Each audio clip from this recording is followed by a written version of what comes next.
Ito, dito po sa bahay na ito, sinasabing ang may mga aswang. Tara, tingnan natin kung saan ang mga aswang. Wala naman po tayong nakikita mga aswang. Tingnan po natin dito. Wala po. Ikaw ba ay isang aswang? Hindi.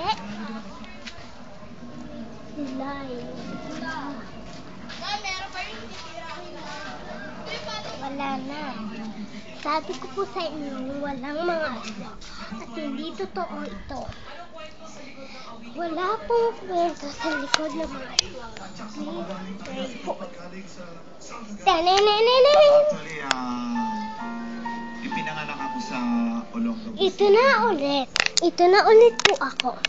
Nagbabantay at pinapaniwala ko po kayong walang aswang.